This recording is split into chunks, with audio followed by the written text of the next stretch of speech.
My everyday makeup essentials are definitely concealer, for sure, cream brush.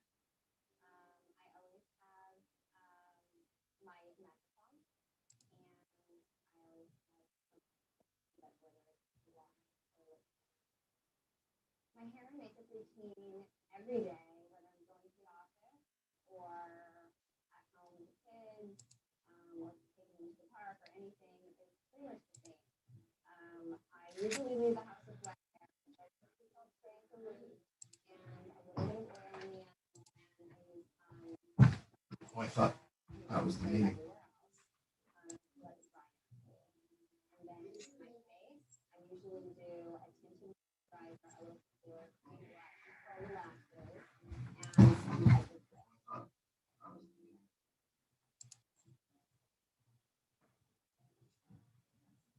I know we're like fully capable adults and we can raise a child, and hopefully multiple, but I do think that being teammates for so long, we have a certain like respect for each other that I feel like carries over to the relationship. So I do value that about us, and I think that has helped. Taking care of me.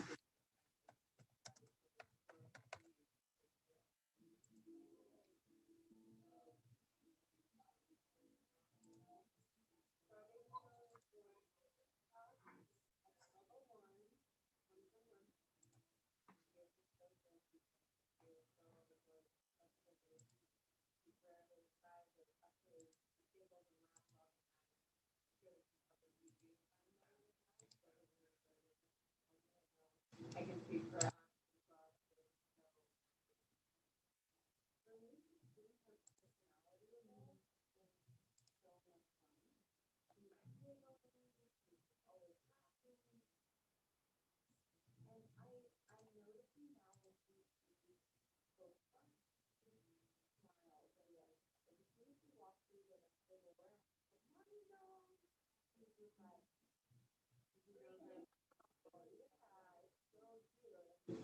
I just like those small moments of even like waking her up and she wakes up and she sees you and she's just smiling from ear to ear. It's just everything else in the world kind of melts away. You know, it's such a bubble and she's brought so much meaning and joy to our lives and purpose that we're just really trying to enjoy every single minute because it is already flying by. I think family comes first. For to be professional athletes and to be the best at what we do, in order to be the best at our craft, we have to put work first and ourselves first. And to be a athlete, that's kind of been our life, since we were kids. But now that we have a child, our day just begins when we get home and our life.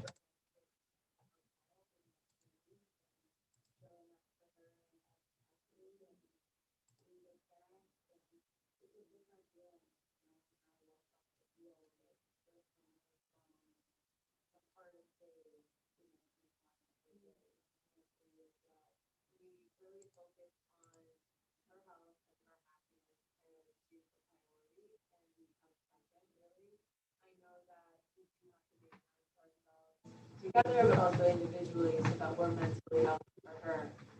So I know that we try to do a good job of that, and football has been our getaway type, so to speak, and it's a place where we can kind of not think about everything else and just focus on playing. But it is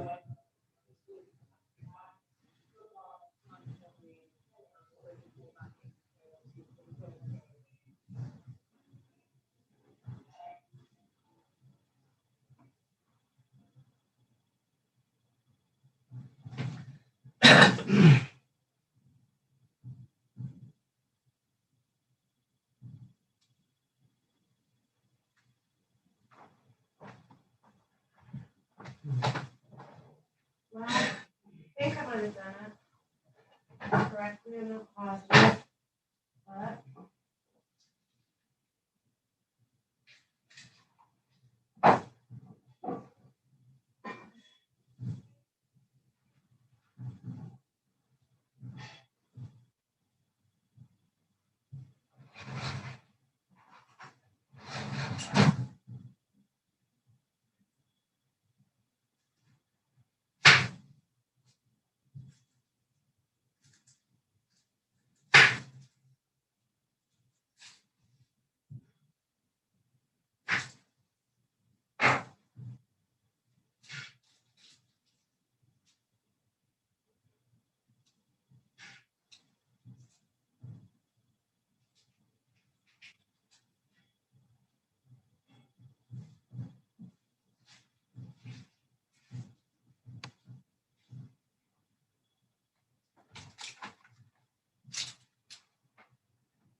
Believe it or not, I'm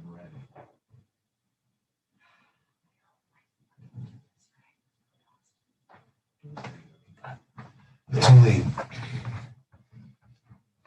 It does say. Does it look like she's wearing a bow? Yeah. Put this thing on the cap for a while. There.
Hi, are you still at work?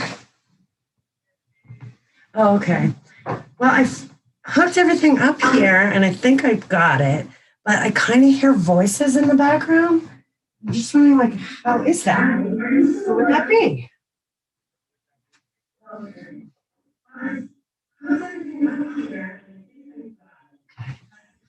Okay.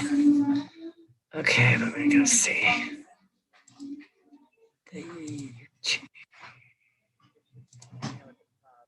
Yeah. Hold on.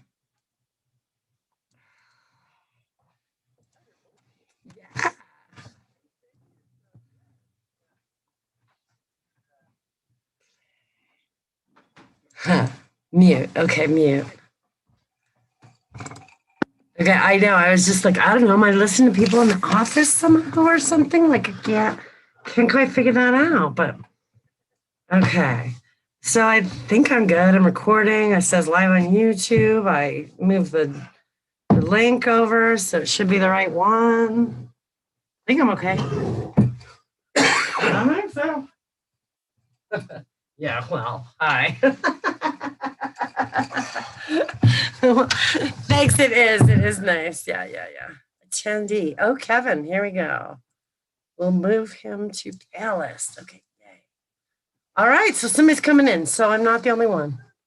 Yay. All right, thank you. Have fun. What? Okay, talk to you later. Bye. Okay, there he is.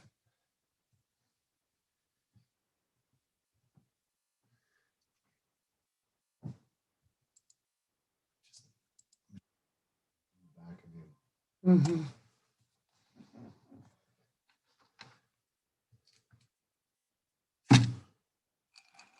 You should have moved the table. I mean, you're not making much room for me. Oh, move to that side, please. Yeah, well, I can't. And then when you're ready for video. Hey, Kevin, can you hear me? Yep. Oh, cool. Okay, this is just my second time setting up this meeting, so I just got to figure out if I'm doing it right.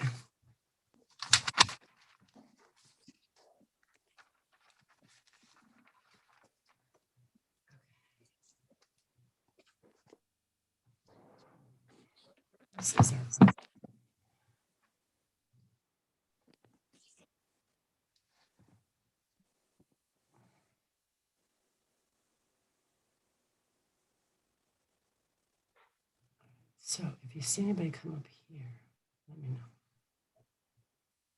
know. Under attendees. Or panelists, either one. Panelists come right in. The attendees, I got to move over, so.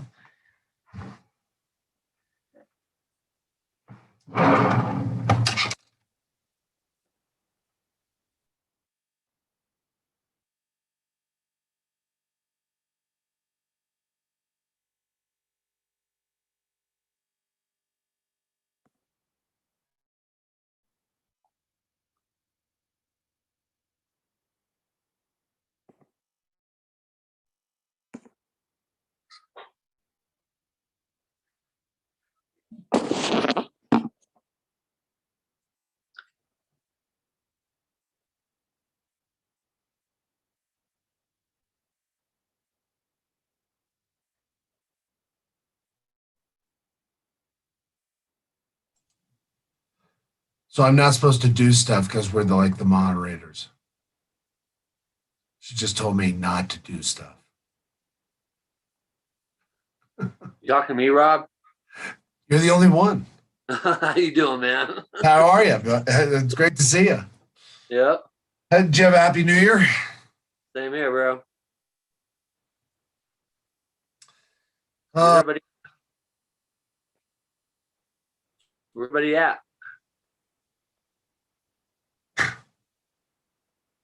we got 7 minutes. Oh, Roll we're it. early. I know, right? Yep. Well, Steve's got to, chime in. And I mean, yeah. Nobody's coming into the meeting. So how are you doing? Got everything you need? Yep. Doing good. Nice. Oh, there we go. Steve! Hey, What's up, Steve? Happy New Year. Same to you, Happy man. New Year.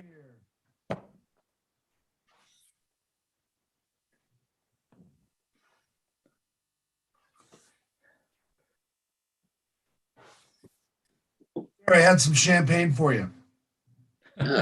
Sweet. Did anybody get out and get some turns in the snow today?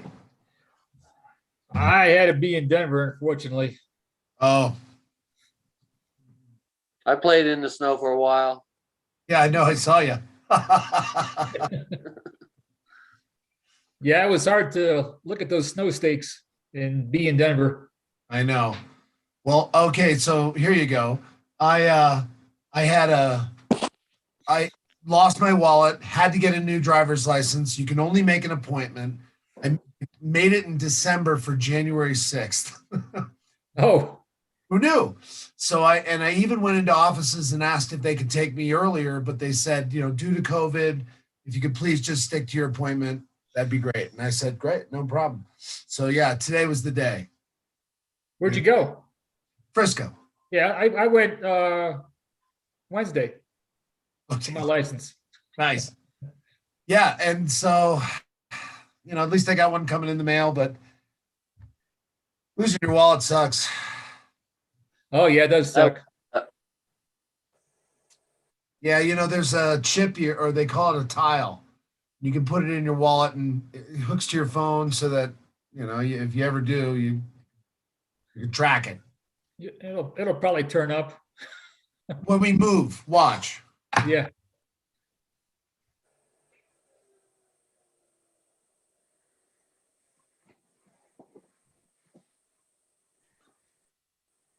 Yeah, it was pretty easy in Frisco. Oh, yeah, Frisco's great. I went to the one in Golden just to walk up and see if they could take me. And it was an auditorium. Oh, yeah. Oof. Okay.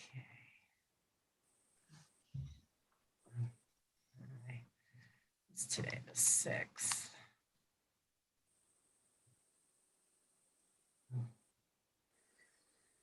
I hope if all that stuff wasn't there.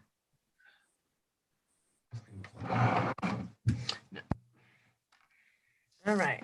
So I want to practice sharing my screen. So give me a second. See if I can do it.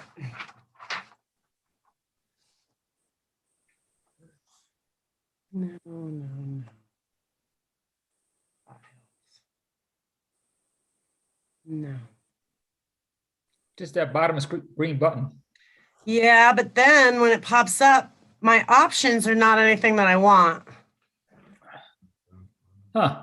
Let me try it.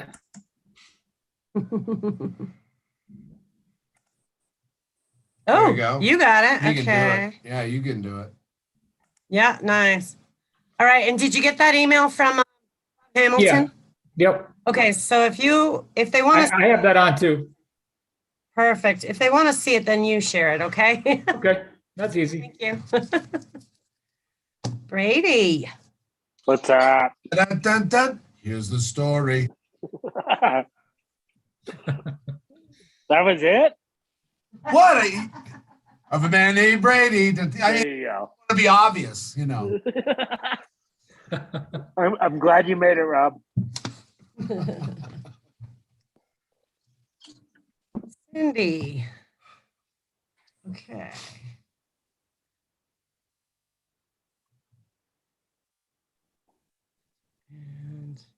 And shall promote to panelist.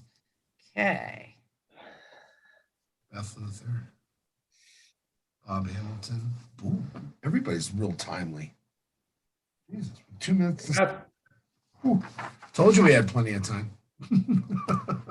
Yeah.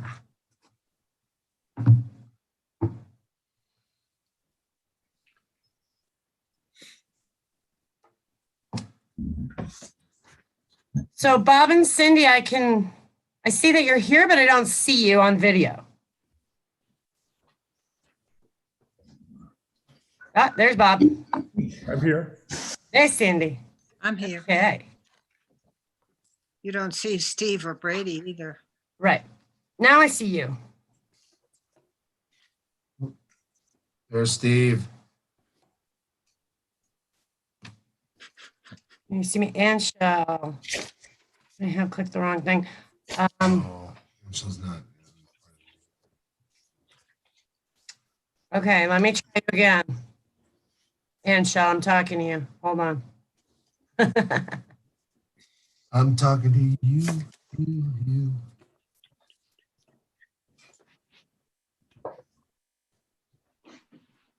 There she comes. He comes. Jesus Christ.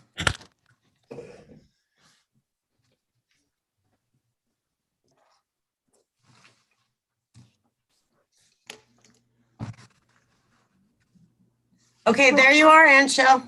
But I can't hear you.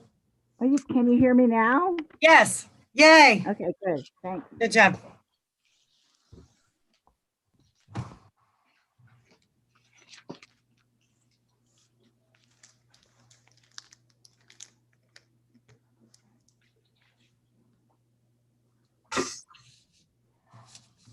All right, Steve, I think you have what you're going to have. Okay. I'll pull up the.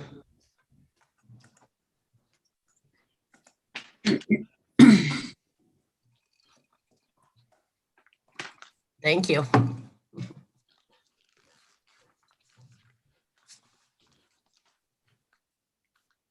Steve talking. All right. All right. Parks and Recreation Commission, Town of Georgetown, regular meeting scheduled Thursday, January 6, 2022, 6 p.m. Virtual meeting due to COVID-19. Notice and agenda for regular meeting. This meeting is by conference call only. The town hall will not be open to the public for this meeting. The Parks and Recreation Commission will attend the meeting electronically as permitted by the open meetings law. Meetings can be watched live via www.townofgeorgetown.us. Go to government, then recordings of meetings. These meetings are also archived on the website. If you'd like to leave a comment, please call 303-569-2555, extension 2, or email town clerk at townofgeorgetown.us. We'll give you details regarding the meeting. Agenda, call to order. Chairman Steve Calavani here. Vice Chairman Tom Paxton. Here. Beth Luther. Here. Daniel Owen. Brady Scott. Here. Anshel Bomberger. Here. Rob Connell. Here. Mary Banal. Agenda approval.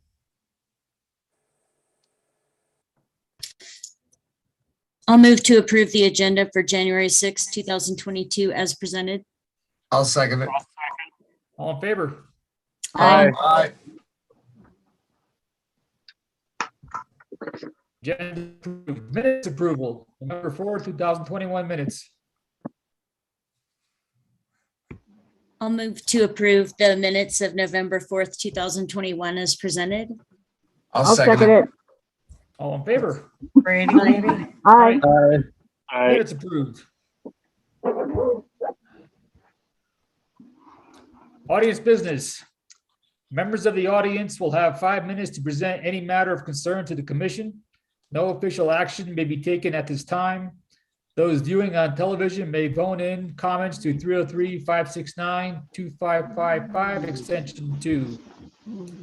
Old new business, Parks Tech Report. Kevin, For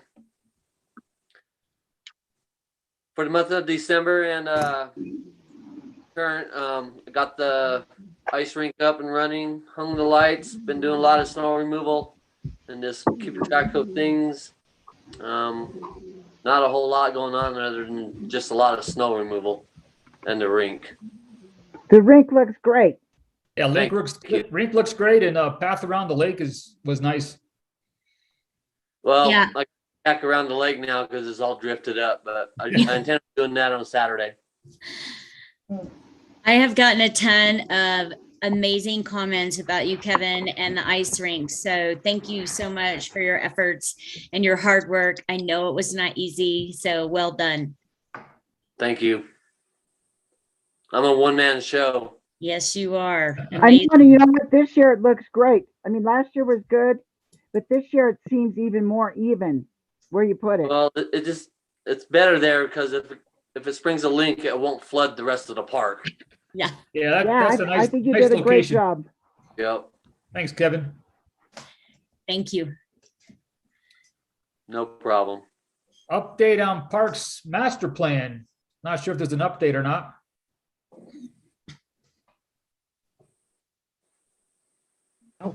Okay. Doesn't look like it. All right.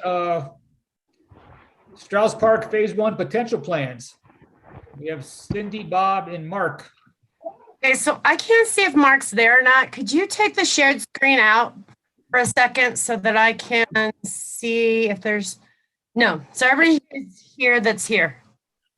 I don't believe Mark is coming, and my name came up first, but I defer to Mr. Hamilton. Okay. Steve, do you want to introduce this topic or? I can real quick, at least give them an idea what we're trying to accomplish. Obviously, there's a Strauss Park master plan done and was approved in 2021. But when we started to put our heads together, we realized that there was some concern with regard to what was being proposed. So an ad hoc committee with Bob and Mark and Cindy and myself met the other day.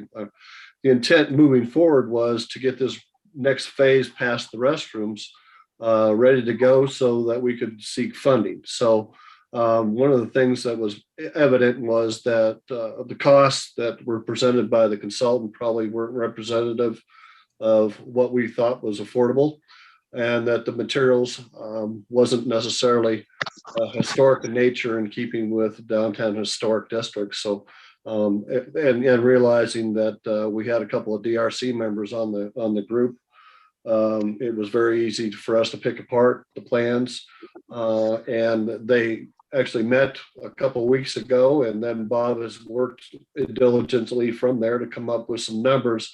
Cindy's been looking at the funding opportunities, and we need to just have very, very solid numbers to be able to approach funders, number one. But the second phase of that is to have everybody, including the Board of Selectmen, approve the plans as they are amended, because if we start to approach GOCO and these other funding agencies, they're going to want to make sure that there's been due diligence with regard to the planning effort, support of all the different groups, the community, et cetera. So I think this is the first blush of what it is that the committee's been working on. I think that Bob and Cindy and Mark have talked about some ideas moving forward with regard to how can we pull people in and be all inclusive, et cetera, before this thing rolls into the Board of Selectmen. We had proposed originally to do that in March, but if it's ready at the end of February, then we'll try for that. And with that, I will turn it over to Bob, because Bob knows what's going on. Well, thank you, Steve. I'm Bob Hamilton. I'm a DRC member. Although I'm taking my DRC hat off for this, I've also been riding herd over the Strauss Park restroom, which I'm happy to report is all the work that we need to do in town is done. We're ready. We're just waiting for the restroom. The design has finally been approved by the state. The state had comments they've answered the comments and they've submitted it back to the state. I'm assuming it will be approved, but as of the beginning of this week, everything is back in the state's hand. I'm expecting sometime in the month of January that it'll get approved. It'll probably take them a couple of months to get it built. So we're probably looking at maybe the March timeframe for it to arrive. So I don't expect to see it any earlier than that. That being said, we had a budget of about 120,000 for that. It looks like it's going to be more like 140, but I think we're covered. You know, we had some unanticipated expenses with having to move some overhead lines and things like that. But the real reason I'm here tonight is that we started looking at the rest of Strauss Park. You know, where do we go from the rest of it? And the first thing that dawned on us is that we're looking at over $1 million project, the way it has been designed, and that's based on the cost estimate that DHM put together, which there's a few issues with that. But that kind of a number is pretty impossible to fund for a small town like Georgetown. So we kind of kicked around some ideas about ways we could save money, ways we could do the project in segments rather than doing it all at once. What I sent you is kind of an outline, but I'll quickly go through it. We felt the next phase would be to tackle the shelters, or the big L-shaped shelter there. That's the most visible and in the most need of repair. I've looked at several different alternatives. One is to reduce some of the materials. I think they had a lot of cedar in that. Cedar is very expensive. It's also hard to get. Maybe go back to the pine and fir type materials that we've historically seen. That'll reduce some cost. I got a couple ideas for design which we can present. We're targeting around $200,000 to replace that shelter. One big thing that would help is if we could reuse the existing foundation or most of it. So we've looked at that. I mentioned that the DHM estimate had a few misses. Well, they estimated a 6-inch slab foundation period. Their design calls for something a whole lot more extensive than that because of the presumably because of the structural engineering, which we need to get relooked at by maybe someone more local here, to the tune of about, probably from what they've designed, the cost would probably be maybe 4 times what they had in their budget. So that's a miss. Now, if we could do away with the foundation issue altogether, that'd be a huge savings.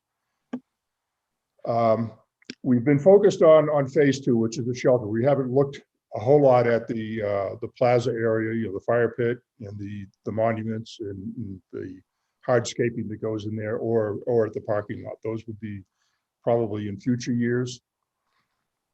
What kind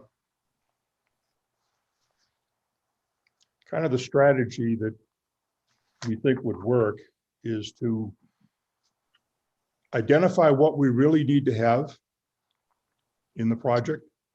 I think that's pretty obvious. The fire pit, the shelter, and clean up the plaza area, maybe do something in the parking lot. All the electrical in the shelters is felt that it's viable and it is something we'd want to keep.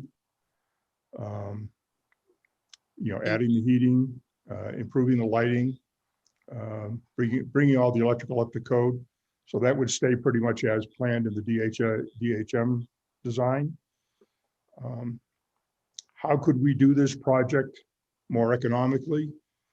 A thought that I've had is could we use local labor, volunteers in town, make this a community project, get the community behind it, and save some construction costs.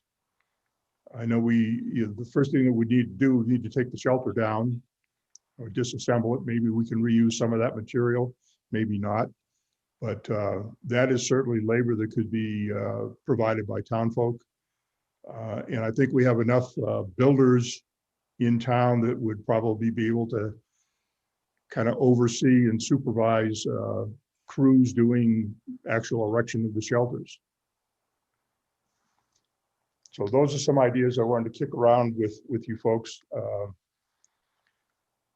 think where we go is we get the stakeholders involved, come up with a modified plan for the shelters and a timetable. And then we can, once we know what we want to build, we can go ahead and refine the cost estimate. We have a target we're looking at. And then put together a specific plan for how do we get it built, once the project is approved. And that could be all contract labor, or it could be a mixture of contracts and volunteer labor. Another element we could throw, if we go the contractor route, we could throw everything into the contractor's scope, let him buy everything, charge, markup and tax and sales tax and all that stuff on it. Or we could buy it directly, through the town. And, we don't have the markup, we don't have the sales tax. I see a hand. Yeah, I just wondered, hey, could we bill it as like a kind of a work day where we can, like, the community can get together, at least do the bulk of the work in one day and like go Amish on this thing? I think we could. I think that's what I had in mind, is we would break it up. It would be more than a day probably. It would be probably different periods. Right, but the bulk of the work would be done in like, 1 or 2 days and boom, bang it out, right? Yeah, and make it a community project so that people take pride in it. You can do some promotion with it and that type of thing. We'd want to make sure everything is safe. So I've got some ideas about how to do a safety plan, and all that kind of stuff. There's the element of too many cooks, but Angela's dog is talking. My dogs are in the background and I don't know what they're doing. But anyway, why now is this coming up when we had everything going through a certain contract or somebody that was putting it all together for us? Why didn't this all come up before we had the plans drawn up?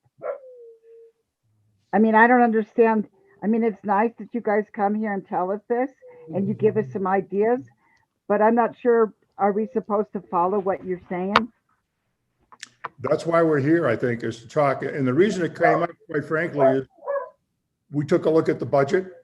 I know that, from myself, and I know speaking from the DI, nobody was aware of what the price tag was on what was coming out of DHM. That was the first thing I looked at when I started looking at the restroom is, okay, if this is $1 million+ project, how do we get it done? How do you pay for it? And that's what really that's the driver for why we're here, is that. Well, I thought we already had everything in order. Yeah, we always Apparently we don't. We always knew we'd have to do it in phases. We knew we couldn't just blast out the whole park in one shot. So we thought about doing, like you said, the buildings first, then maybe the escape, the stone, and the fire pits, so it was going to be in probably 3 phases, and the restroom was a phase 2. So that was always understandable. I'm just curious how far we're going to detour from the design. Not actually far at all. Okay. I think it's, if we could save money, that'd be great. Can we put up on the screen any of the Yeah, let me see if I can pull up. Thanks, Steve.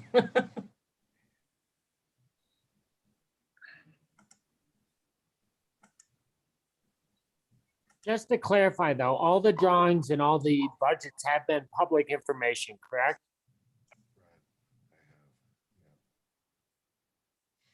I think so. Yeah, I would think they are. Can you show the one where we placed essentially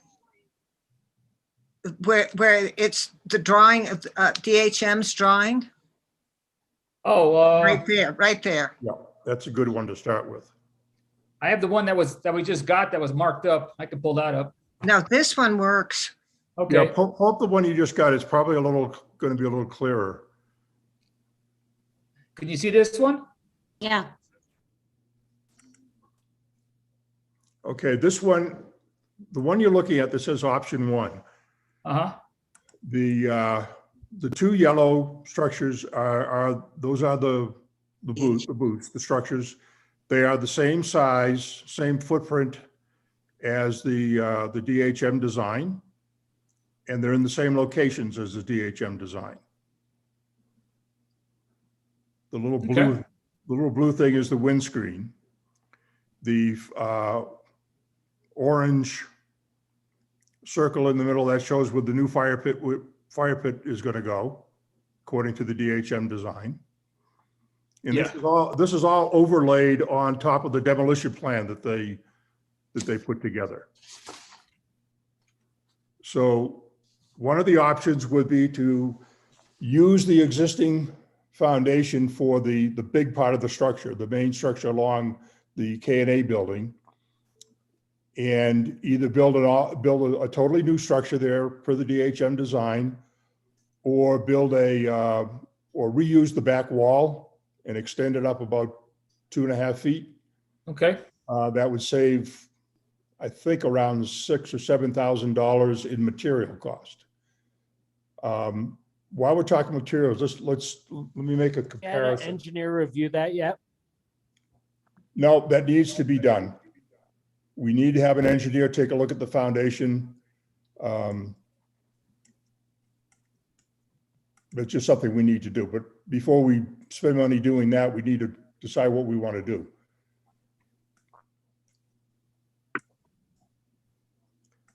The materials, the DHM design uses 8x8 posts. They're not specific. I'm assuming they'd be Douglas fir, and 8x8 timbers going as a beam. One of the options that we're looking at saves a little bit of money is to go with 6x6 posts, which is the same size that we have now, and 6x10 beam, which gives it a little beefier look. The DHM structure has standard 2x6 rafters on 16-inch centers with plywood as the roof decking. One thing that we've talked about is, we didn't think that the plywood was too great. What if we went to like tug and groove decking, 2x6 tug and groove decking? Yeah, that's considerably more expensive. And then what if we went to 2x8 rafters, spaced them out a little more, so you have 2 foot? We also looked at a 4x8 rafter. So we could do some things with the materials. That the cheapest would be to go with the DHM design. Uh-huh. Except for the roof. For the roof. DHM also has a standing seam metal roof, which is considerably more expensive. What we were thinking of, we're talking about is staying with a shingle roof, but you use the high lifetime architectural shingles like you see all over town. They're more in keeping with the town than the standing metal seam roof is. Okay.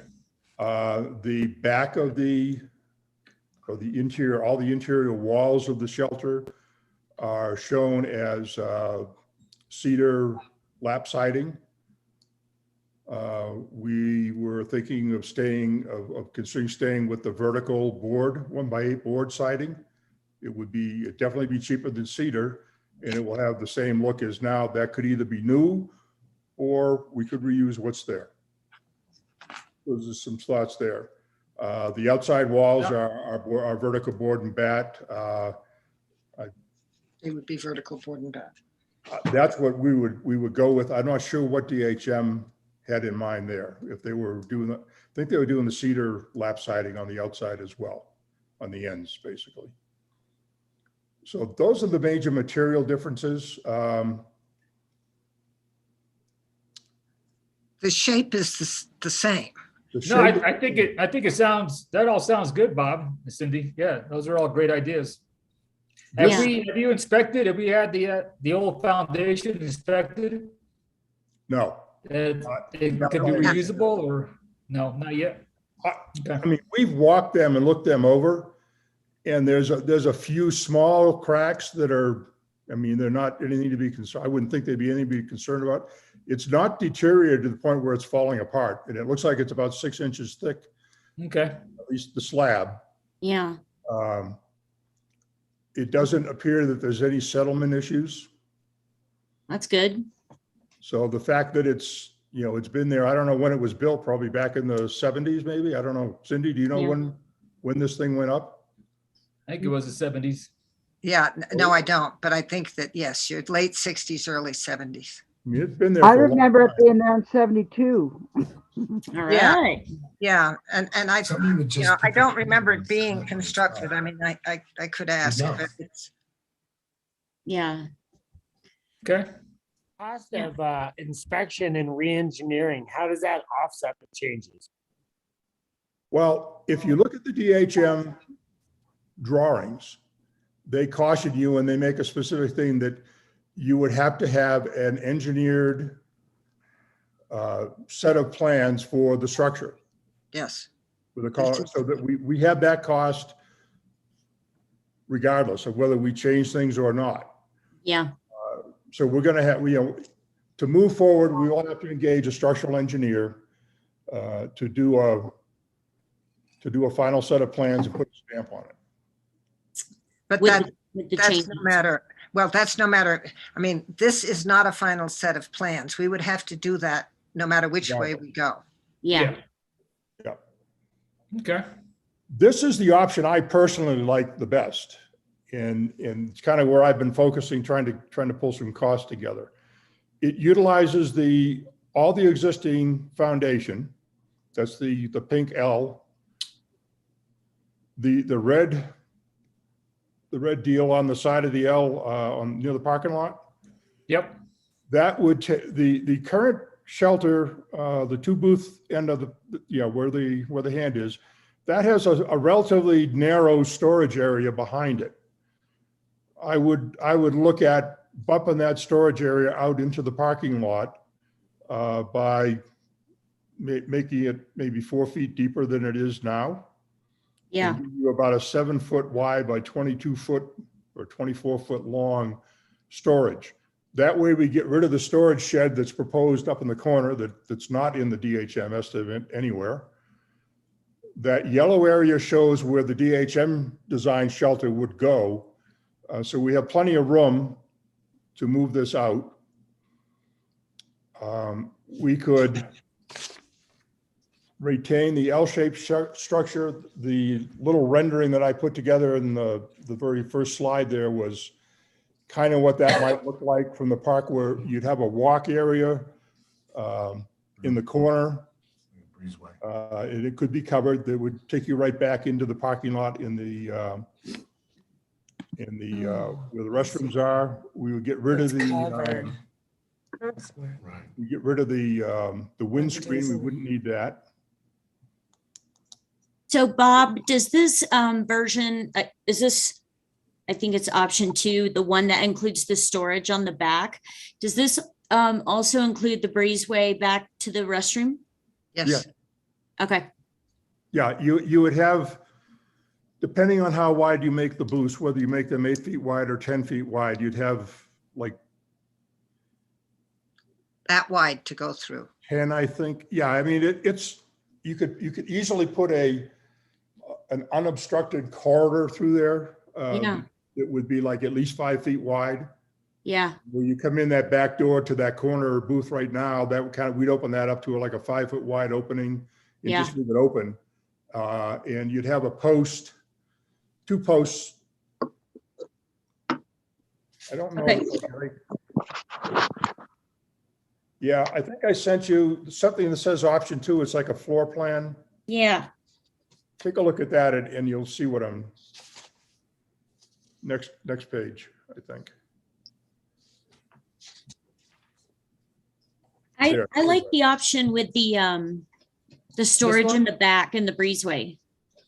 Yeah, you see, you've got, Right here. if we made the booths 10 feet wide, which is the 2 red posts that are horizontal, the 2, yeah, you see the 2 red, those would be 10 foot wide booths by 8 feet deep.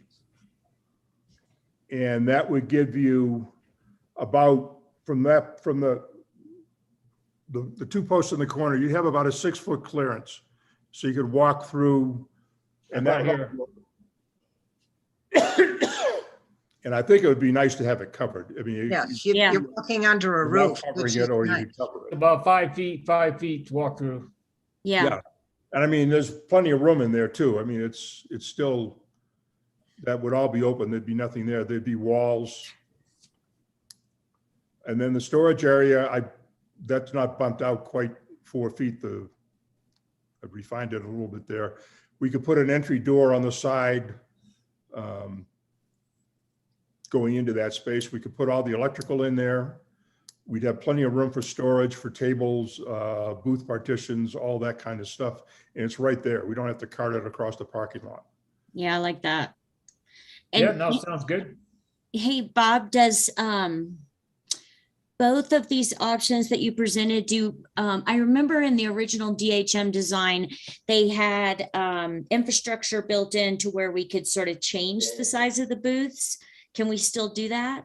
Yes, what we've been anticipating is one of the key drivers for funding is that we need these shelters to be open as you know, pedestrian shelters, not booths set up for vendors.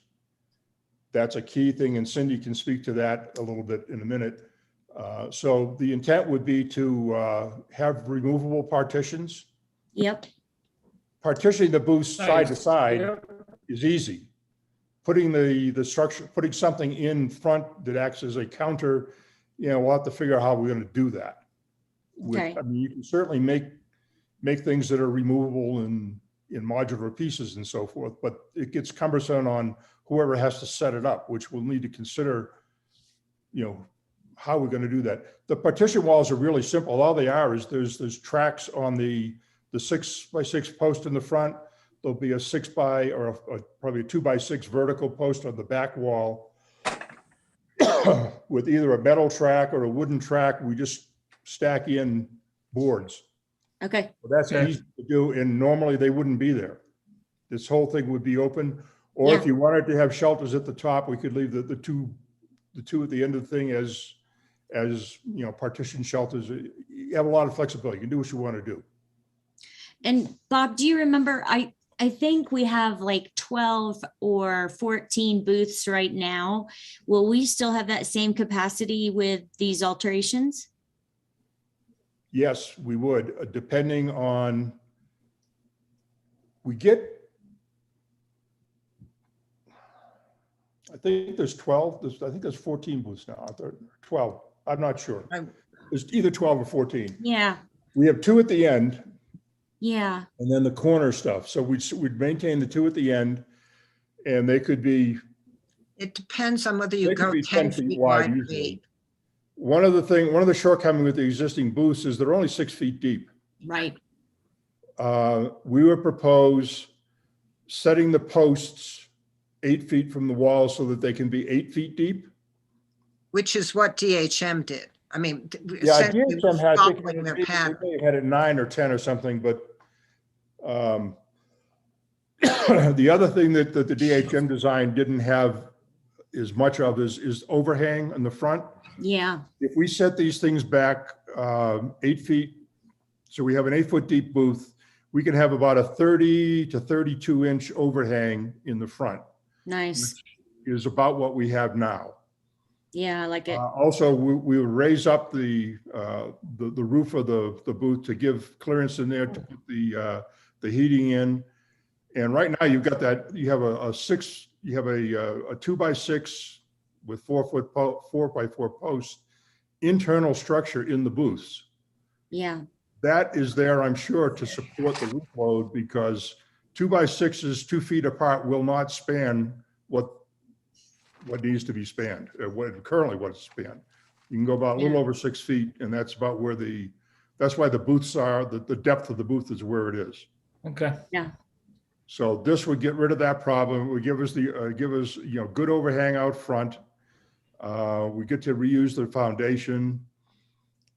Yeah, You could have the booths on the side, on the Nielsen Anderson side, they could be 10 feet wide or 8 feet wide or whatever you want. I mean, yeah.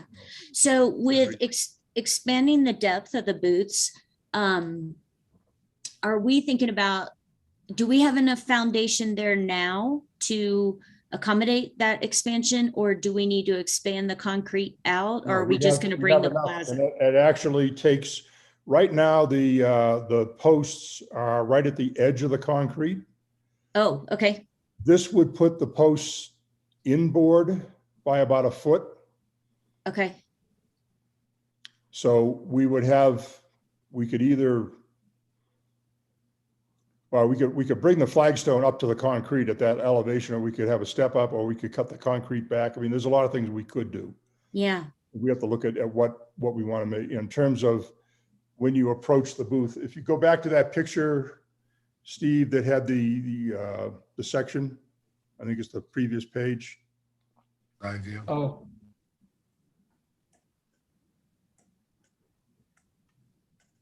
Maybe, there we go. The existing concrete is about 9'6". Well, it's about 10 feet, but the Okay. back wall stays. The 6x6 post that's in black, that's where the existing post is. Okay. We would move it back so that you have it 8 foot clear from the back of the wall, you know, the interior face of the rear wall to the interior face, or to the, the interior face of the post of 8 feet. That allows you to put standard 1x8 material boards stacked in there. And Bob, right now, there's a second post. Right, yeah, right there, about 6 feet off the back wall, there's a whole infrastructure with, post and a beam, Yeah. a whole 2x6 beam, all that goes away. You're opening up all that. As DHM, I mean, essentially, this is as DHM planned to do it, basically. I mean, yes, we've moved them back just a little to get the longer front, but the idea is that you get real open space underneath it. Yeah. okay. I'd really be curious to see how that slab is, not just shape, but which way it pitches. Is it running toward the front? Is it level? I have no idea. It can't be level. If you look at the DHM design, there's about a 1.5 foot difference in elevation from the north end to the, I got this right now, I'm in Georgetown. Yeah, I know. Yeah, the south end to the north end. From the south end to the north end, yes. Okay, The south end is higher than the north end. The south end is higher than the north end, yes. I think this slab is just poured on the ground, Yeah. yeah, and I didn't try and measure any pitch or anything, but back near the where the L takes off on the booth, there is a step up in the foundation there at about 6 inches. So that's part of it. That actually the back section steps up about 6 inches. huh, okay, That's why you have that wooden worn yellow painted board in kind of the walkway. That's the pitch. We'll have to figure out what to do with that. But I mean, we could take it and just grade it and use the same slab. Just Yeah. change the elevation. Steve, are you worried about the drainage inside the booths? that's what I was just thinking. I wonder how it is, what kind of shape it's in. If it's just poured in the ground, it might have moved over the years. Yeah. Yeah, we'll have to look at that. I mean, if we had to replace it, then, we'd have to figure out what that, and we can do a contingency Yeah. plan for that. Is this Okay. one of those things where you won't know the sturdiness of the foundation until the existing structure's gone? No, I don't, no, I wouldn't say that. I would think a Oh. structural engineer could probably determine that. Cool. Yeah, Yeah. okay, I mean, I'm looking at what you build garages on and stuff like, I mean, or not garages, but like pavilion structures and things like that. Yeah. And the foundation that DHM designed is, it's got the standard 42-inch stem walls all the way around. Yep. They got the slab at 9 inches thick, 2 layers of rebar on a 10-inch grid. There's thousands of pounds of rebar in that structure, and I don't know what they were planning to build, but I've never seen anything like that. Or something Yeah, like it's a little overkill for booths. Yeah, I think- So it could have supported a That's skyscraper, is that what you're saying? Residential construction anywhere, nothing like that. I'm used to doing power plants and things like that, and that's where you see that kind of stuff, where you have Yeah. massive loads and live loads and all that. Yeah, that sounds a little overkill. Yeah, so Okay. We And, need to- perhaps, you know, Bob, you referred to the fact that you're used to doing power plants. Bob's built a lot of buildings. And I think that, you know, that's sort of why he's into this. That's what he used to do. Yeah. He knows more about concrete than I think anybody would want to know.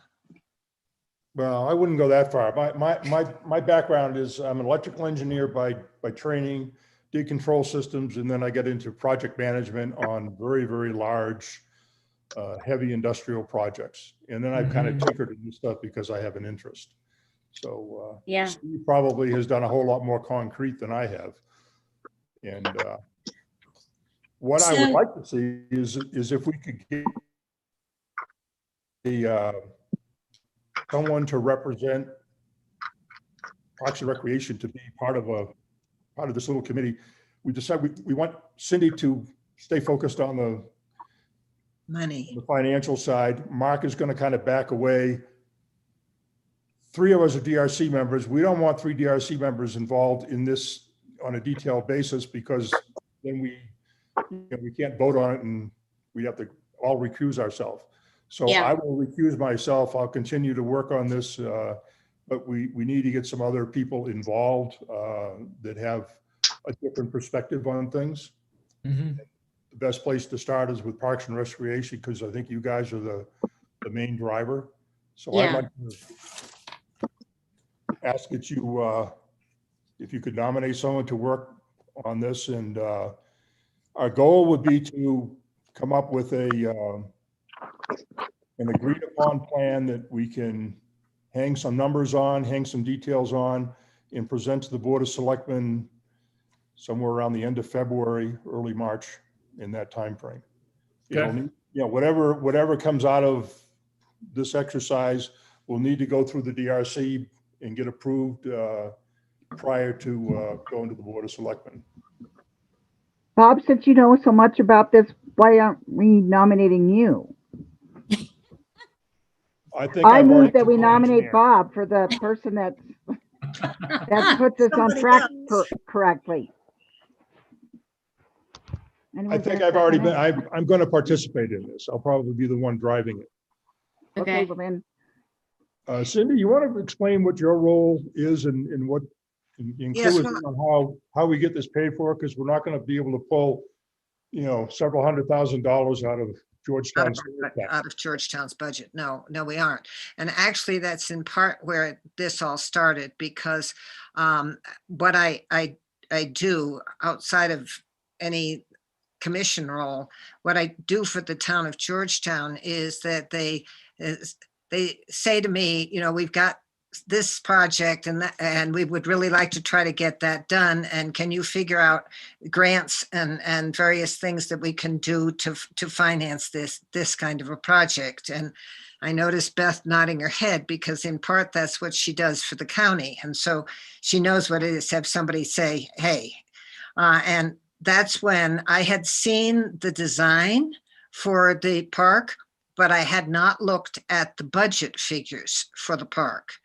And because, that's, well, who sits there in a design meeting and looks at budget figures? You look at the designs. And when I pulled the budget figures out here and not counting our restroom and our storage shed, we are over $1 million. I sort of suffered from a little bit of sticker shock. Well, I mean, that's the best way I can put it, because I sort of sat down and said, I can't conceivably think of who I'm going to go to and how I'm going to try to approach getting funding for a project that is for this park at that dollar amount. And that isn't there a way, as we look at this, that we can stay with the ideas that DHM has worked hard to give us, and do it in a fashion that is more affordable and sort of more in our own manner of doing things, yet end up with something. So I've started to look around for various funding sources, and yeah, I think there are people we can go to, and at about the $200,000 level, and take it bite at a time, because I also then went to meet with the town and say, all right, what has been set aside? And there aren't big dollars that have been set aside to do this. There is probably sufficient in the budget over the next couple of years to do matches. I mean, a $200,000 project would take a 20% match. So you're talking about, a $40,000 to $50,000 investment for the town for that piece, and then maybe that much for the next piece. So, but it's possible that we can budget those things in, and that's when we, Bob had started to look at structures, and we sort of put our heads together and said, okay, can we come up with a plan that accomplishes all the things we wanted to in the park and doesn't quite, and is something that we can raise money for. Okay. I also have deadlines out there, and so we, it depends on how fast we want to try to do this. But I think I hear Bob asking somebody from Parks to sort of join him in continuing to work out this plan. And I would ask, the audience, who else should be involved in this? What other group or would have a say? Would HDI, someone from HDI, who are the stakeholders that we would need to go to come up with a revised plan for Strauss Park that people would be in agreement with, and then we can move to the next step, which would be DRC approval and then Board of Selectmen approval. I just interject for a second. I understand we're having a bigger conversation here, but what are the bullet points that we're trying to achieve right now by having this conversation? Because we've been through reviews. We've had multiple drawings and multiple budgets. I'm just trying to understand what we're currently trying to achieve by having this conversation. Well, or go ahead, Bob. We're trying to trying to identify what changes we would make to the plan put forth by DHM. And those materials could be footprint. I mean, they could be footprint, they could be material changes, which I've listed some things that we have in mind.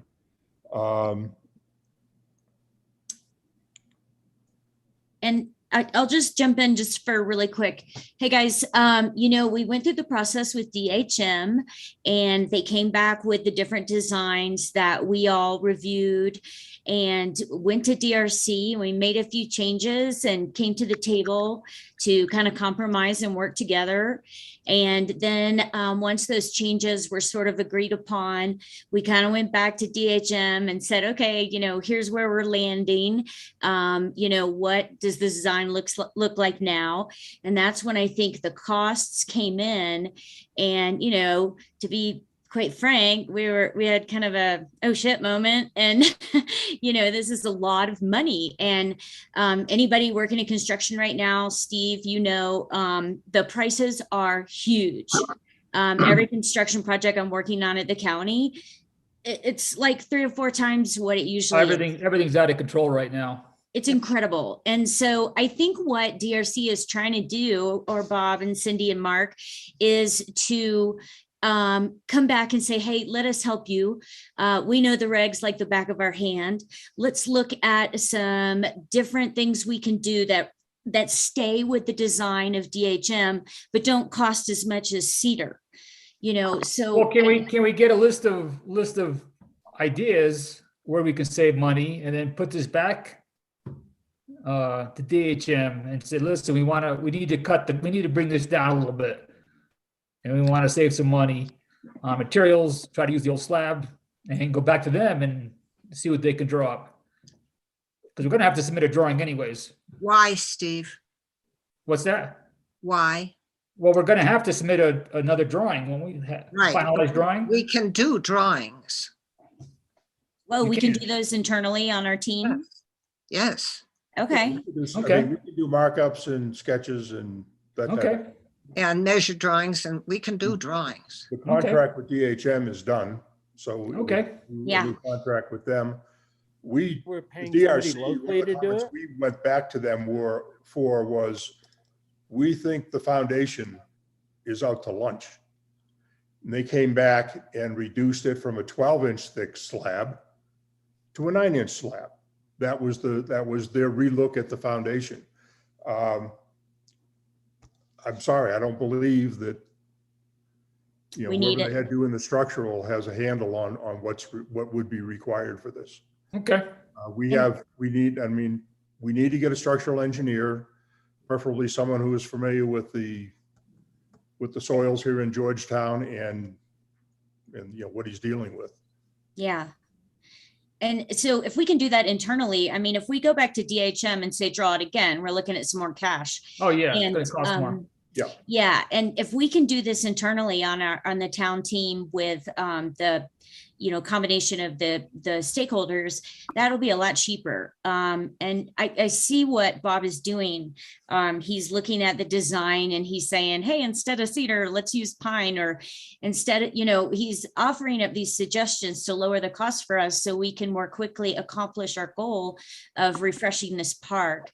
And I think we knew all along that this would be a phased project. That's the only way we could afford it. I mean, we're making some great money on our sales tax revenue, but it's not enough to knock it out in 1 year. So I think that the phase idea is the way to go to get this done.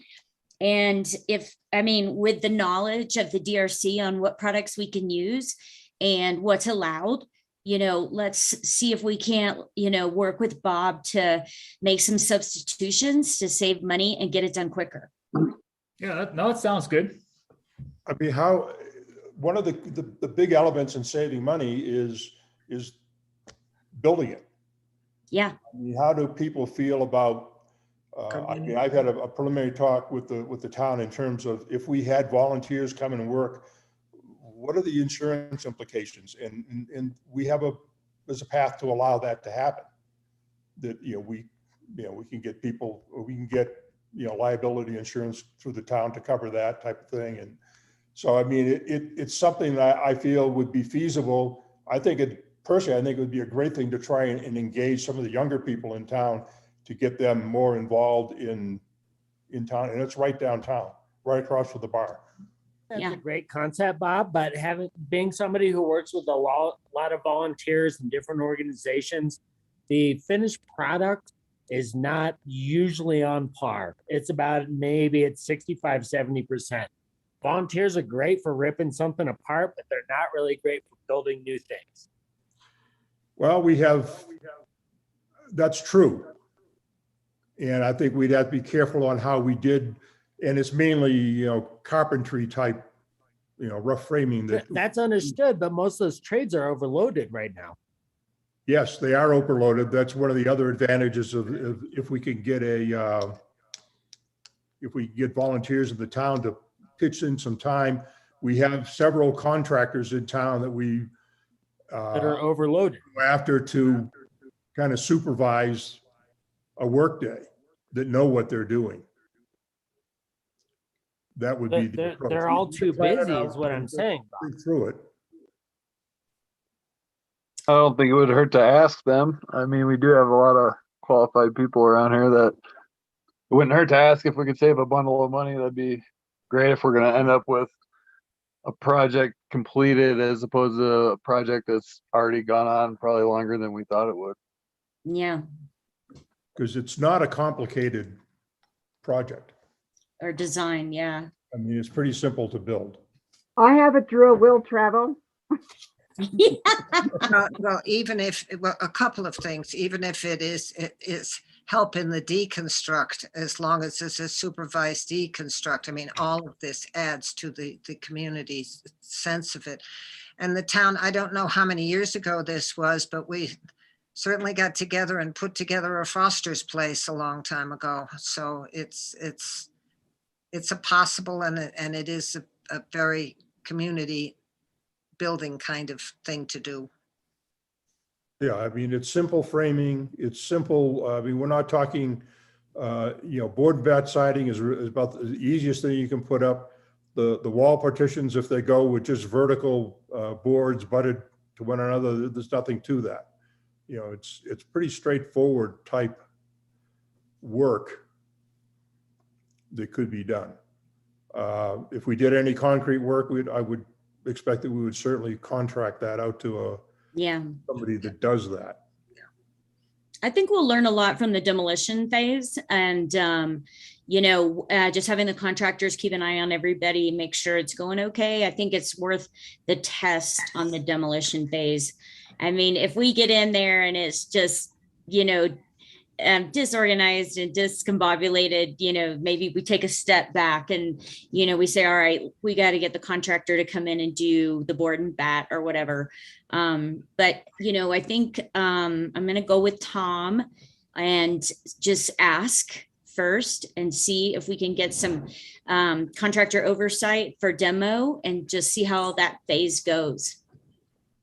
Well, we need to set it up in our plan because it affects cost. Yeah.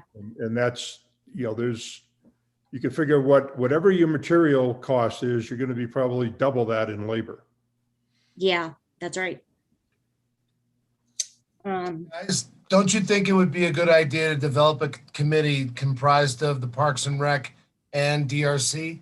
Maybe just a few from folks, just so that, the conversation's a little more fluid, and maybe we can grease the skids a little bit and we don't get mired in, things like that. Yeah, that's really what I was asking for is I'll represent DRC. That's pretty much been. Can I represent Parks and Rec, or I got to? No. I have to recuse myself. Yeah, you're going to have to vote on it eventually. So, and that's why we wouldn't want to have 3 or 4 people from each group. Right. Wait, though. I am not sure that Rob can't serve on this committee. I think he can. He might have to recuse himself from when the vote comes to the Board of Selectmen, but I don't think that there is anything that keeps the selectmen from operating on a committee as long as they recuse themselves when the item comes to the Board of Selectmen. And there would be no reason in my mind to believe that he'd recuse himself from the vote because he's got no personal gain in the matter one way or the other. All right. Yeah. I know, thank you, Rob. So moved. Can I also recommend maybe a member from promotions? I think they have a big stake in that park and sort of the economic driver that it brings. I just, I don't know if they have anybody who has time, but I think it's worth the ask, just because, it's a big part of the business community. I'd agree with Beth. They had their meeting just Wednesday morning and they talked a lot. Of course, they were doing the debrief with regard to the Christmas market. And this is an extremely valuable portion of that particular project. So I agree with Beth. If you could pull somebody in, let alone just getting that part of that community perspective. So I'll call either Steve or Amanda and then talk to them. If you want. I'll talk to either Steve or Amanda or both and just ask them, if anybody, either them or somebody else is interested in getting together with Mr. Hamilton and I. Yeah. I just know that if Rob, you're going to sit on it, Mary couldn't do it. We just couldn't overload it like that. And Oh, just be aware of that. Oh, Mary Smith. Mary Mary Smith. Smith, yeah, because she's on there. She's on the promotions committee, so Oh, you wouldn't want to make sure. I understand, just so you understand, you don't want too many people from each of the different boards because you have the public notice requirements. Her hands are full. She has no. Oh, yeah, no, I know. But I know Mary can she'd be do the first one to anything. volunteer too. yeah. What right. about HDI? And I don't see myself on, the thing I'm really interested in is the number you come up with. I'm interested in the bottom line. So I see it, I So don't. you're saying, Cindy, you're not technically a part of this committee? No, I would not technically be a part of this committee. So it would consist of Bob Hamilton. It would be Rob, Mhm, a promotion person. mhm. How about the rest of y'all? What about HDI? Anybody? Well, I said I had a drill and I would travel. There he is. Shell is in. All right. Awesome. Mark Reynolds, are you in or out? I see you. Unmute. I can't You can't. because of DRC. Mr. Chairman, Ah, I would like to be, yes, but I can't. right. So Bob will be the only member of the DRC. Wayne Kaczynski from the planning. yeah, how about Dwayne? Wayne. Plan. Wayne. Okay. Dwayne, I could ask you, I'll talk to him and see if he would volunteer to participate in this. And he's a contractor, so he brings a construction perspective. That'd be great. Yeah, I can do it as well. Yes. Who's the I can do it? Me. Steve Cindy. Calabani. All right. This committee shall be called the Strauss Park Committee. The Strauss Park Improvement Committee. STS. That sounds perfect. Do you want me to make something up so it sounds cute? Sure. Yeah. No, make it like Historical Renovations Committee. No. Let's keep it just to Strauss Park. All right. Yeah, you're right. I'll make it be a word. SP spick. It'll probably come out spick. That'll be bad. Yeah. That's bad. No, Okay. that's very bad. All right. I got you. Strike that from the minutes. I'll get it. So Bob, next steps would be to look at the substitutions that we could do for cost savings based on, I want to make sure that our team is all on the same page as far as which option we're selecting, A or B. I don't want to, I want you to have good direction from us, I love the idea of the storage behind the building and the breezeway to the bathroom. I am one vote. Does anybody else have a comment, or do you like the other option? I see that there's two main options. One is keep the footprint the same as DHM. That's one. Another major option is change the footprint for whatever reason. And I think the most logical change to the footprint would be what Beth just described. That seems to have the most advantages to it. There are obviously all kinds of other variations that could be concocted, but if we kept, A or B, Well, then The only that gives a definite direction to go. And then the next set of hoops to jump through would be what material changes would we be okay with on the booths? Cindy? Yeah, the only change between A and B is the booths along the Nicelin Anderson stay the same in both options. The Yeah. only change is, do we leave the booth where it is and put storage behind it, or do we move the booth back and try to build a storage shed later? That's the difference. A is DHM moved it back, those two booths back. And that would be option A. If we leave In option B, if we leave the booth where it is, we can put our storage right in back of the booth. Okay, So we the could- only difference is it's not a big change in location. It's that one booth, whether or the two booths, whether they stay where they are or they move back a little. We can look at that closer then. Okay. And then Yeah. when you get down to materials, it's, starting at the top, the roof, it's either shingle or it's steel. Metal. I'm good with shingle. I mean, metal is more expensive. What's the Definitely difference? something you would have a contractor put on. Shingles, less expensive. Possibly that could be done with in-town labor under the right supervision. Okay.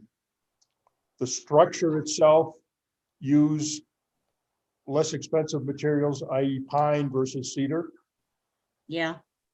Roughly the same, we could go with 8x8, or we could go with something a little less bulky. I don't know. Yeah, no, that's fine. Yeah. Big difference. Whatever we can get approved. Yeah. I mean, I'm up for all cost savings at this point. And then the other change that kind of goes back into adding some cost back in is what we talked about. Do you want it to look like the underside of your garage roof? Or do you want it to have something more of an Tongue and groove. older vintage timber look to it? I like a timber look. Start at it, you start looking at the roof decking, going with some kind of a tongue and groove, or what's there now is 1x8 rough sawn boards just slapped up against each other. You could go that route. And the spacing. Right now, the rafters are on 2-foot centers with 2x6s. That won't work. So they'd have to be at least 2x8s on 2-foot centers. If we went to 4x8s, we could definitely do 2-foot centers. We might be able to do 3 or 4-foot centers. I don't know. Structural engineer would have to look at that. Those are all great ideas, and I Yeah. think they'll all work. Yeah. Those are small things, but I mean, they affect the cost and the look. Yeah. And that's, Absolutely. those Hey, are the one item I wanted, I have Yeah. one item on the agenda I wanted to bring up, and it's, of course, we're not going to do the fire pit right now, but when we designed the fire pit, it was always noted we had to have it wood burning, because everybody want to have a fire in the fire pit for the Christmas market. So we wanted to do gas and wood burning so we could do both. Last time we talked, I said, let's just run a gas line to it in case we change our mind. We could still do gas logs. And after the tree lighting we had, and we couldn't have a fire, and then the Christmas market, we couldn't have a fire. I think we should just go with a nice big elaborate gas log set. So we could always have a fire. So that was, I like that idea too. that's all. That was my one change I wanted to talk about. The DHM budget is for a gas, I think both gas and wood. Yeah. Just Yeah, seems the and I way thought we're we going, could- we're never gonna get to have a good word fire at this point, it's gonna be rare, or, Yeah.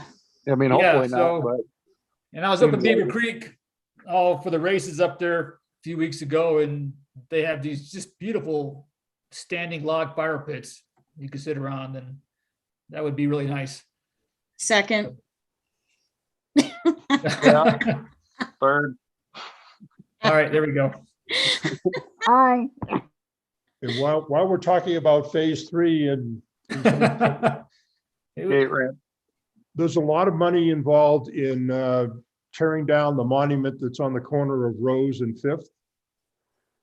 Rose and 6th. That we could leave there. And Actually, it'd be why cheap. we had It'd be, earlier, I mean, it'd be free if volunteers did it. well, yeah, but you got to build a new one.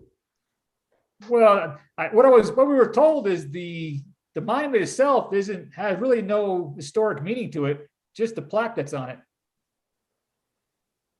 And You we mean were it- trying to make it more open and a little more inviting to walk into the park, I believe, was part of the thinking behind removing some of that. Okay, Cindy, you're muted. Yeah, I was going to say, we were talking about two different monuments, I think. I think Bob's talking about the seat that's on the corner of Rose and Fifth. Okay. Yeah, I thought we were extending the rock wall so people could kind of sit on it and watch the parade and stuff. I think we're gonna add to it a little bit. I thought we had in there. Yeah. Yeah. Do you I'm remember? talking about the big. I'm talking about the I big. suggest that we handle the booths first and Yeah. not Oh, do yeah. all the details. No, I agree. I think the first step is to get the booths Yeah, done so we can get them going. let's do that. And that'll make a huge impact on the park anyway. And Yeah. you have to do them first because you couldn't, if you did anything else first, you'd mess it all up when you did the booths anyway. Yep. Yeah. All right. Okay. That works. But round two will be what else in, because the price tag for the plaza area is upwards of $400,000. The way. it's- Unless Steve's company donates Flagstone to us. Yeah, that's all the If we money. have any. It's in that, it's in the flagstone. Yeah, it is. So, all right. Okay. Well, thank This you is guys. great. I think we have a committee. I'm available pretty much anytime. So, because I'm retired, I don't work. Yes, you do. You just did a ton of work for us. Thank you so much. Yes, thanks, Bob. Anshel and Rob, do you have a time we want to get together? I'll kind of. I said I would like just an bring hour my or so. drill. I'm sorry, Anshel, I missed that. I said I just would bring my drill. I don't have any knowledge about any of that. My background is military and broadcasting. So Sounds good to me. anytime you need somebody to screw in a whatever, I'll be there. But I don't know how to plan anything. So I would Oh. be just going, yeah, that sounds like a good idea. Yeah. You Good. can look at it from a different perspective than us. Yeah. Yeah. Okay. Good So luck my with that. gig's like I've got the town of Empire that I got to get to, and this month I've got the town of Wheat Ridge that I've got to inspect, and city of Wheat Ridge, sorry, and that's a tall list, but I mean I'll make time. I'm flexible. Whenever you want to get together, I'll get together with you. Yeah, Yeah, well- I could try to make time myself. Thanks, As long as guys. you want me there as a different perspective, I'll come. I'll leave You my better- drill at home. Sure. Do it, Anshel. I'll I throw can out a always couple learn of, from you. I'm assuming the evening is a good time. Evening's a good time. After 6, after 5. Yeah, after 6. Sounds like beer 30. Generally not Thursdays because that's DRC and Yeah, everybody's got something Thursday and Tuesdays. Rob gets tied up. all right. So not Tuesday, Thursday, maybe not Wednesday trivia. What do you like about Mondays and Fridays? Mondays, Fridays are good. Monday's good. Fridays I'll be at the brewery, but Mondays are good. Okay. Yeah, Monday's fine. Why can't we meet at the brewery? Mondays. All right. We could. Yeah, Mondays are good for me. Monday and Fridays, whatever. Let's shoot for next Monday. Deal. So who's gonna Uh, send out an email to remind us? Don't make it I will, me. yeah, I will do that. Monday at 6 or 6:30. Yeah, Monday 6 works for me. Works for me. That is January 10th. And are we doing it via Zoom or are we gonna meet somewhere? I have no problem meeting somewhere if that works for people. I'm fine with that too. Okay. So if you don't have any more than 3 members of any commission, you're good, right? Yeah. Fine. So you can meet wherever you like. I will remind you that the Marines were formed and thought of in a bar. Which one? Salute. All right. Yeah, just walking to the brewery works for me. If we Guanella go to the Pass. Guanella Pass. We could do that. We Yeah. can go sit in the back corner of the brewery. That sounds good. Yep. Manila Pass, Monday the Rob 10th. Rob volunteered to buy all Where's the your beer. meeting? Okay, so which brewery? Do we have two in town Manila now? Pass. Which one? Oh, okay, yeah, I like that one. What's that? Ganella, I could walk to. Ganella. Okay, yeah, Yeah. that sounds good. Yeah, Next Monday, 6 o'clock, Ganella. Sounds good. okay, that's cool. Okay. And I will try and get a hold of Dwayne. I'll call what's her name? Amanda and Steve. All right. You might be there. There you go. Oh, Steve will be there, maybe. So he might be a likely volunteer. Right. Hey, thanks you guys for all of your help on this Yes. and your guidance. It's Thanks. really appreciated. Well, thank you so much for taking the time to kind of hear us out, and Yeah, Okay. that's good. and Thank I'm you. excited about this actually happening. Me too. Right. Awesome. Thank you. Bye. See you. Oh, I will- what are we doing? They're out. We're moving on. Christmas lights. Yeah, I put that on. I had thought we bought a lot more lights. The Strauss Park tree looks awesome. Of course, it's Yeah, it did. smaller, it's packed. But it looks like we're still using just like one strand of lights on the Library Park tree and one strand on the tree at the end of town, the 6th. Do we need to buy more next year? Kevin, do you know anything about our inventory? Well, a lot of lights didn't work because the wind destroyed them. Yeah. So that's why we were kind of running short on lights this year. Okay. It was Jeff ripping. is the up- expert on lights. Well, I'm He not is the the expert. expert but on lights. That's Look what at her happened house. to a lot of the lights. You're gonna be The in wind. charge of the lighting next year, Beth, of the town. When she's They're done normally doing run- her house, Yeah, do what Beth does. That'll be fine. Yeah. Could Well, I I don't talk, want, could I don't- talk a little bit Sure. about the lights? Sure, Steve. You know, obviously new crew on board, and so there was learning curve, but also pretty disappointed with the condition of most of everything that we have. The wind's just tearing the heck out of them. Oh, we had that big windy day. Yeah. So Scott and I have talked about this, and Kevin's been in on the discussions. What we're going to try to do is inventory what we have when we start taking them down, and try to determine what we may or may not need. The other possibility, and I'll throw this out to you, I've thrown it out to Rob knows, I've thrown it out to the Board of Selectmen.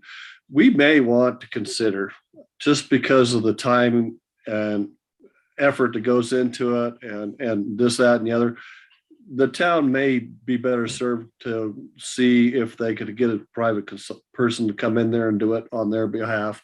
A lot of communities are doing that. I know Scott, the Road and Bridge, has had discussions. Central City is also looking at the same possibility, just taking that responsibility, let alone the storage.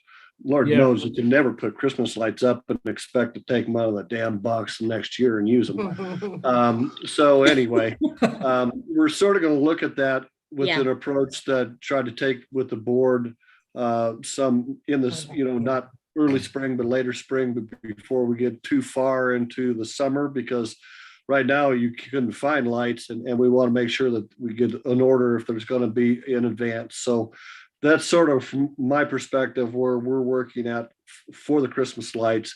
If we decide we want to keep it in-house, again, we surely want to sit down and talk to you to make sure that from my perspective, I'm getting everything bought in order and get everything in place, because having rebuilt Christmas decorations on my own, I mean, when we did with the town of Eads and stuff like that, I know what goes into it, and you can't just expect it to get fall in place in a day or two. So I try to give you that update as to what we're thinking about from the town's perspective. yeah, it might be worth talking to Idaho Springs. I think they hired theirs out. I know somebody did. It may have been Idaho Springs, but I know when it just was a timely thing that Yeah, that might Central be a good City idea. approached us and asked, and Central City approached us and asked us what we were doing, and they were thinking about it. And actually, Scott got a few names from the guy at Central City too. So Yeah. if we decided to approach it that way, at least I think we could get a representative cost of what that's going to look like. That's a good idea. That's a great idea. Yeah, Yep. let's get that. Okay. Great idea. You could be the Okay. consultant, Beth, the consultant to the consultant. Because you do a great job on your house. Every single thing that way, every little seasonal thing we have, you do a great job. It's getting beat up right now in this wind. I'll tell you. You know, Excel has a wing that's dedicated to Luthers. You don't know the Luther wing? The Luther wing, it's a The ring. light display museum dedicated to the Luthers. Thank you. And it's Thank you. got a gift shop. Hold on. Yeah. Oh boy, I want to go get a souvenir. There's actually a statue of Beth in the hallway as you walk in. What?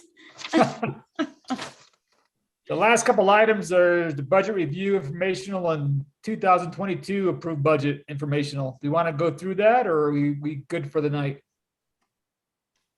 I think we're good for the night. Yeah. I'm just speaking for me. I think we I'm covered good. a lot tonight. Yeah, just make sure you read the notes in the back. We did have a couple reduced line items. I just want to make sure you guys saw it and understand it. Okay. I think we're still fine. I just, when I read through the narrative, I noticed that a couple of things were reduced from what we asked for. So, Okay. Yep. I looked at that. okay, Okay. awesome. Good to see everybody. You too. Anybody motion to adjourn? I'll second it. All in favor? Bye. All right. Thanks, everyone. Take care. Thank Bye. you, Steve. Thanks, Bye.